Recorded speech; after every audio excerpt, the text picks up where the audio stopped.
頂上戦争から2年。誰が何を動かした？お前は平成を守っただけ。白ひげは時代にけじめをつけただけ。海軍本部は新戦力を整えた。大物たちも仕掛けなかった。まるで準備をするかのように。あの戦争は序章に過ぎない。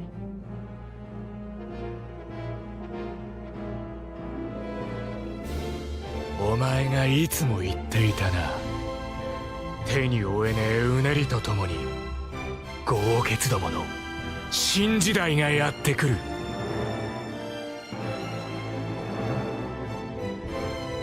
歯車を壊したぞ。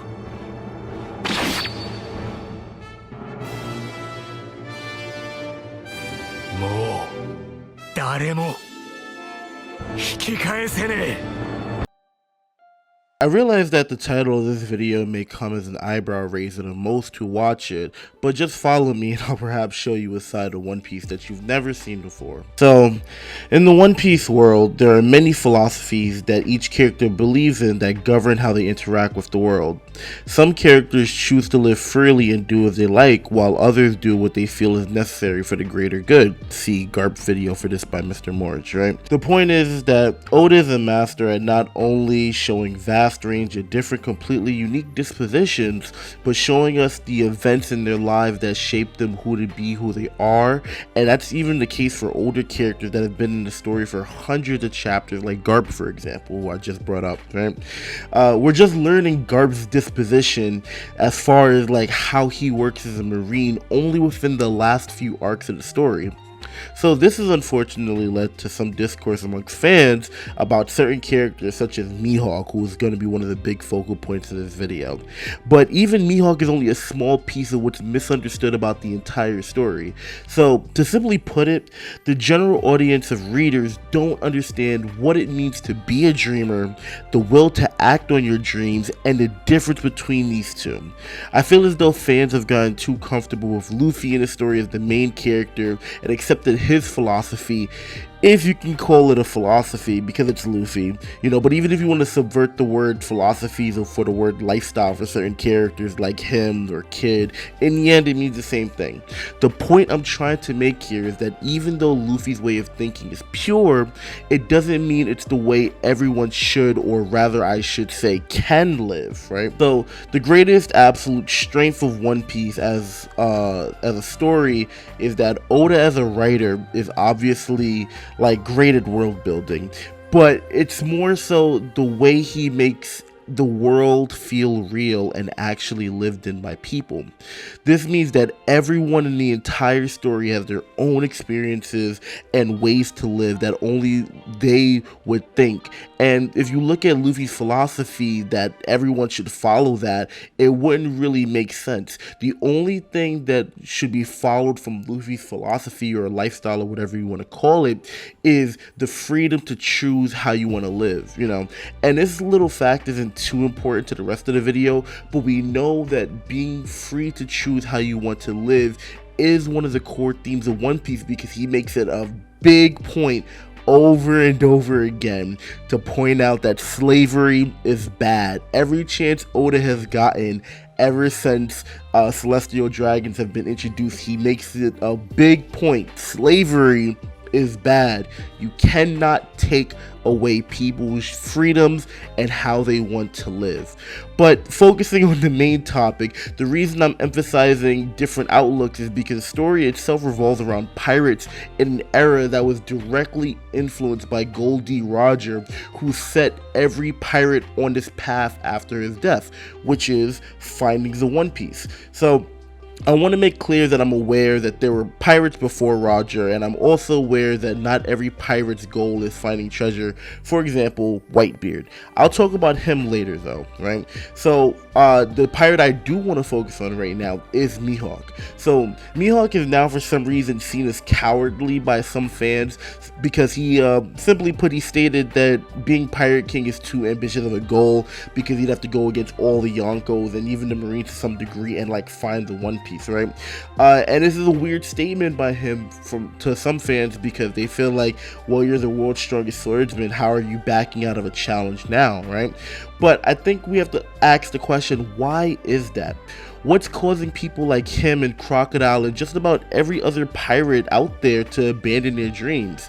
It's directly stated that Gold Roger, not everyone can have the optimism that Luffy and Roger did. That's what makes them 1 in a million people, on top of having a 1 in a million crew. These crews see each other as closer than family, so not only do they have their own goals, which at least for the Straw Hats, we know are like end goal things that like coincide with finding the One Piece, but these people also push each other to achieve their goals, right? And not saying that other people can't have those things, but not everyone has been as fortunate as our main cast. For example, Moria's crew all died at the hands of Kaido, and I'm sure there's thousands of other examples of crews getting crushed, right?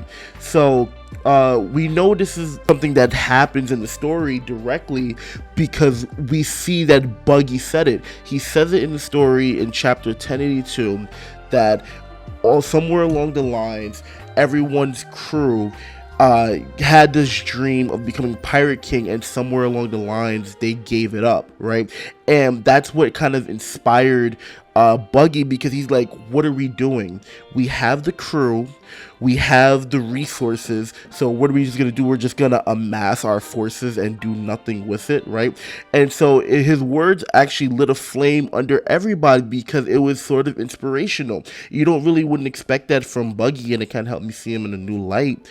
But what it really did is exemplify what it means to be a pirate in this world who's sort of lost your flame, because it's been 24 years and no one's found a treasure, and people see the Yonko doing everything, and somewhere along the line there's literally there's a rule in the One Piece world that to survive in the New World you have to either work under the Yonko or you have to fight against them. So the average person simply has just given up at this point, right? But the key thing to take away from this section is like what it means to be an active force in the world.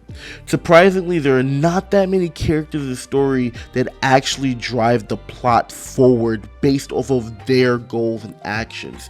Not too many characters are directly, I want to be Pirate King, I'm going here. You have, or even in general with any goal in the story, because it's not just about being Pirate King. For example, Zoro wants to be the best swordsman, so he travels in order to do that, right? There's also characters like Dragon, who we don't know fully his goals, but he is an active force in the world, right? But the clip from the first part was just to highlight what I mean about this. So, you know, the Marines are gathering forces by having the Seraphim. The Yonko themselves were gathering forces, such as Big Mom trying to get the Giants on her side and blaming lack of being Pirate King on that when she wasn't able to get it. Same thing with Kaido. Kaido waited 20 whole years in Wano, basically getting drunk all day and waiting for whatever he needed to do out of Wano to actually, you know, take on his Onigashima project. And honestly, it wasn't until he allied with Big Mom that he actually did it. Not saying that Onigashima for the Fire Festival that he wasn't gonna announce the project, but it's the fact that he had Big Mom's crew backing him that really solidified like this is the time to move, right? Luffy and technically Law by extension on the other hand are the ones who actually move the plot forward. Whenever they are out on sea, they are actively doing things that push them towards their goal, and more importantly, they were the ones to actually move the world. And honestly, you can't even really give Law the credit because he's the one that waited for Luffy. So it's all up to Luffy, and that's the key thing I really want to focus on this part of the video. It's the ability to move forward. おめえじゃねえんだ。で、まだ生きてんのかよ。ロジャーが待ってる男は少なくともティーチ、おめえじゃねえ。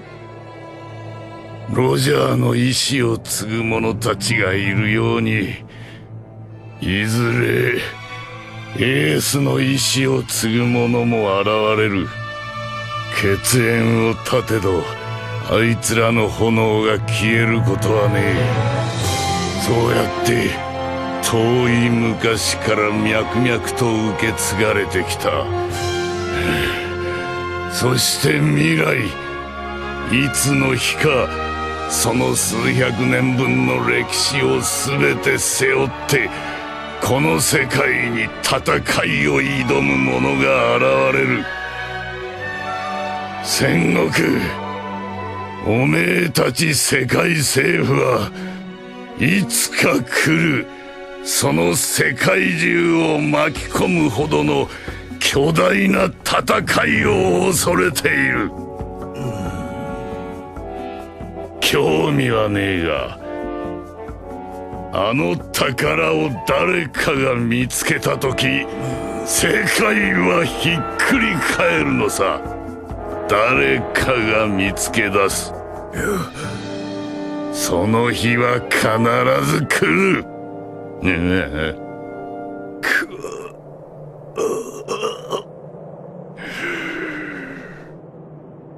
ワンピースは実在する。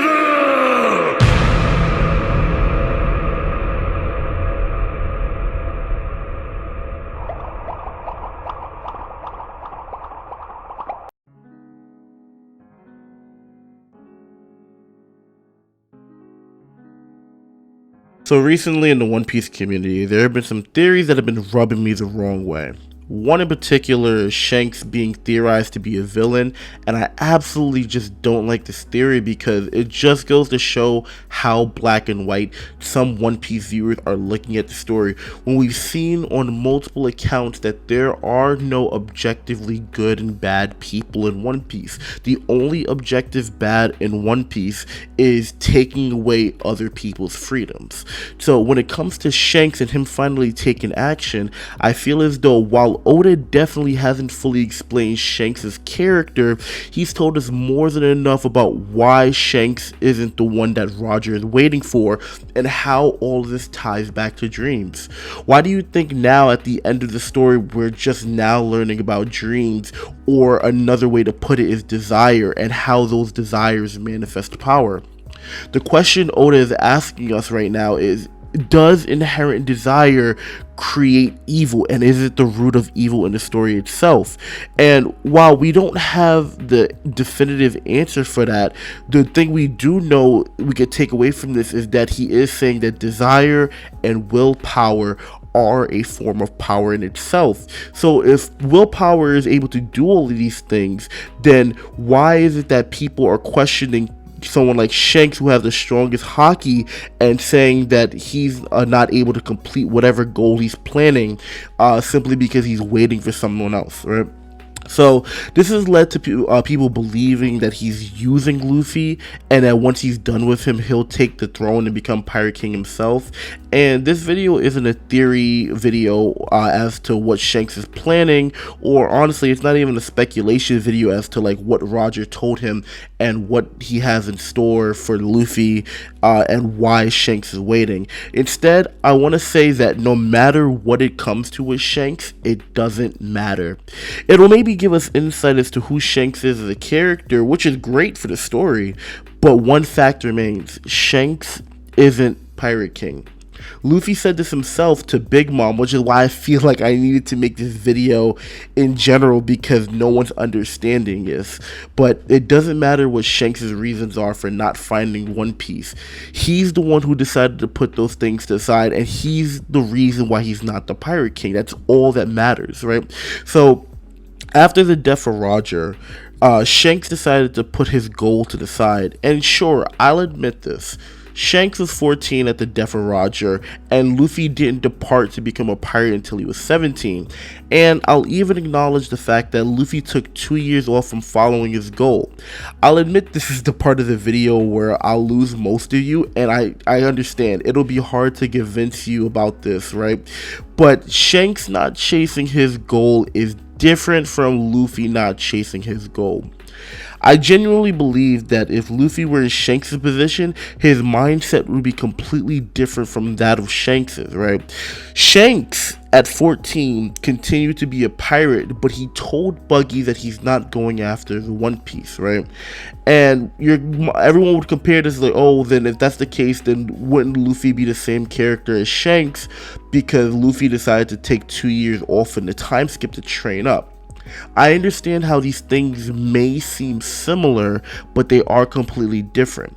So as far as the 2-year time skip is concerned with Luffy literally says in stories that he's retiring his hat and the pirate straw hat Luffy is going on hiatus. So yes, he did take a break, but it's not the same as continuing to be a pirate while following some other goal.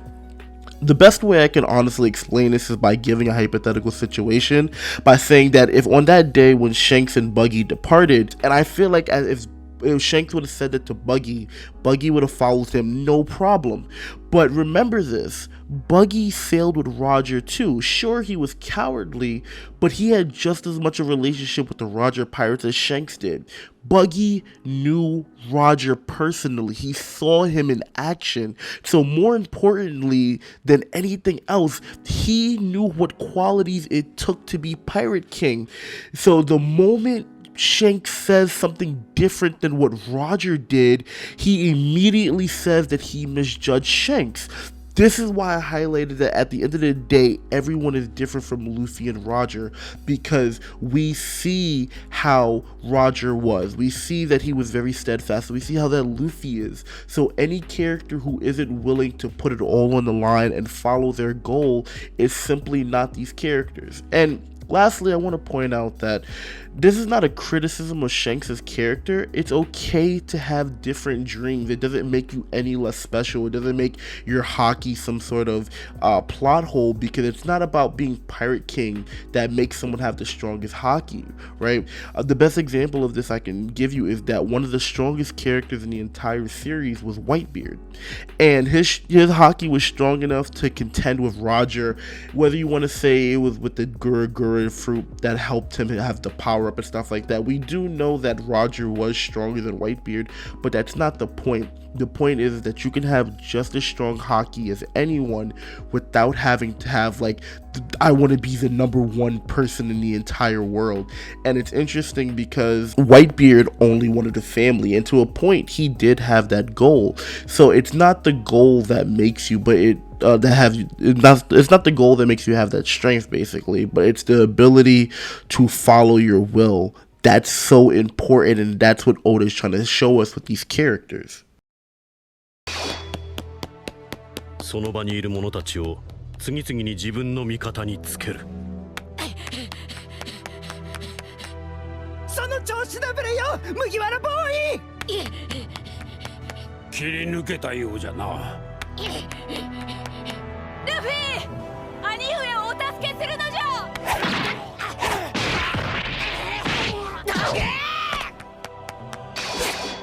この海においてあの男は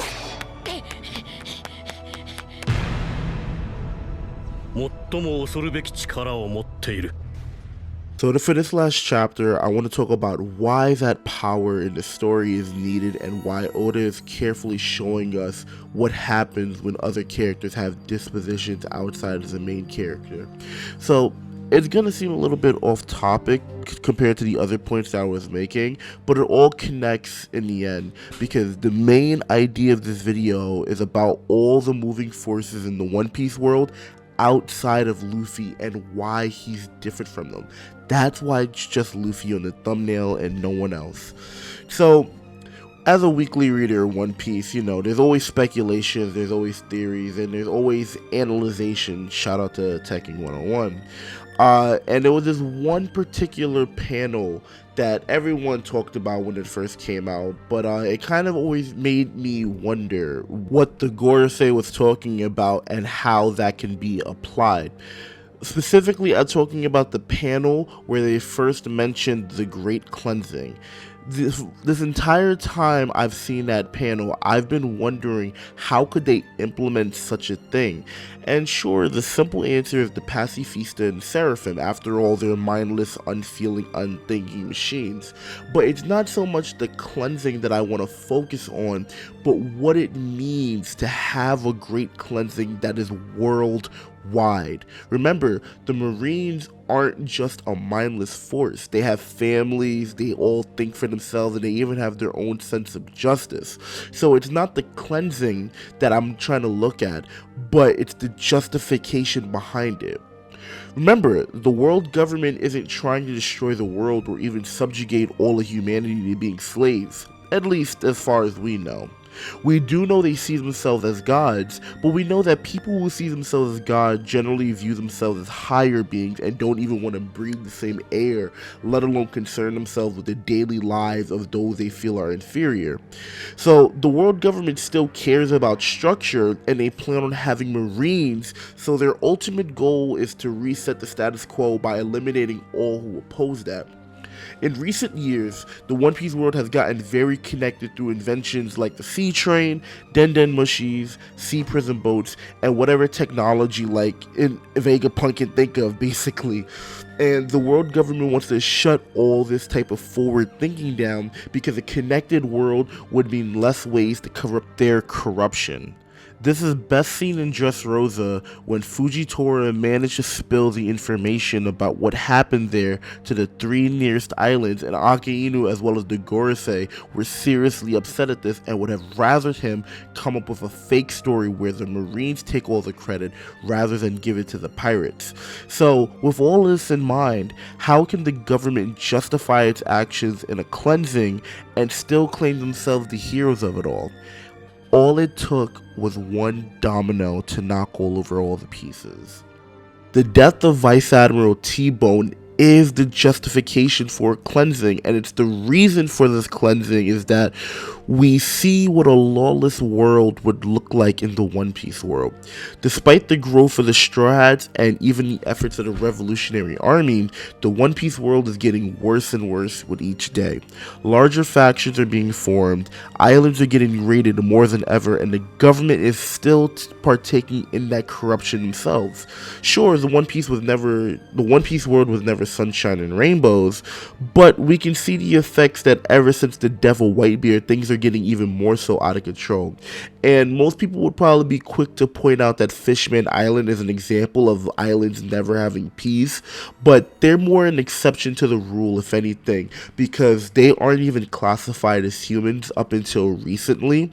And because of that reason, they were always persecuted. On top of that, you have to look at the shape of the One Piece world itself.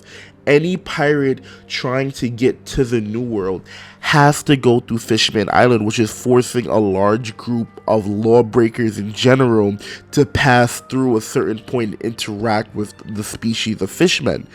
Unlike an island like Zunisha, where it's constantly moving and the only people that can even get to it because it doesn't show up on a log post are the minks themselves. They've been basically granted a sanctuary free from all persecution, poachers, and looters. And so, sure, that's an example, but the average island up until this point wasn't facing so much opposition outside of Fishman Island, at least as far as we can see, right? But getting back to the main topic, this is even more the case now that the bounty system on the Marines is a thing.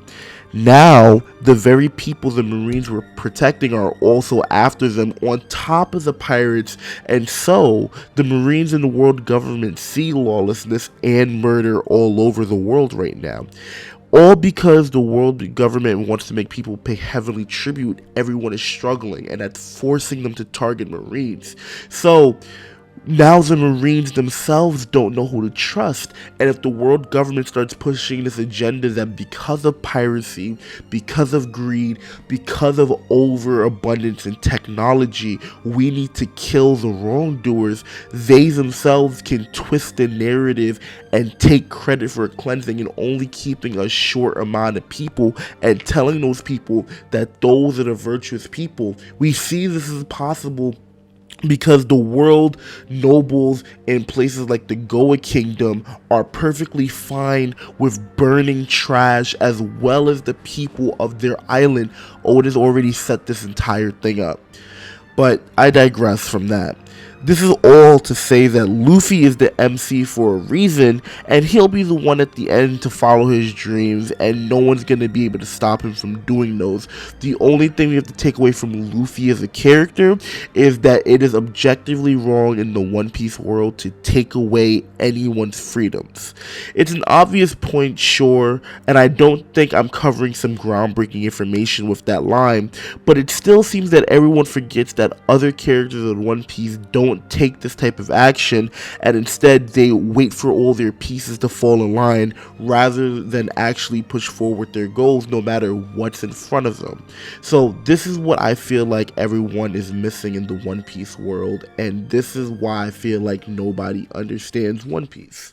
But that's going to be the end of the video. Thank you for watching. I know the video is controversial buzz word to say the least, and I think anyone who actually listened to this, because it's going to be quite a long video, and it's certainly not as articulate or as well edited as someone like Mr. Morge's videos, or maybe even Tekking's videos, but you know, I feel like this is a big start for me as far as, you know, getting my foot into the analysis or theory crafting or whatever types of videos and stuff like that. And I won't just do this for One Piece because I don't want to get locked in as just a One Piece YouTuber. So if you like this type of content, please, if you feel I missed anything, or you agree or you disagree, please let me know in the comments. I would love and appreciate any feedback, and thank you so much for making it this far in the video. I'm going to be streaming on Twitch right after this, so I'm always going to be on Twitch. Please check us out. We also have an Instagram, a Facebook, a TikTok too. So yeah, thank you guys for watching the video, and I am the Media Messiah. I will see you guys next time. I'm really bad at outros for some reason. I don't know why. But yeah, thank you for watching. I'll see you guys later.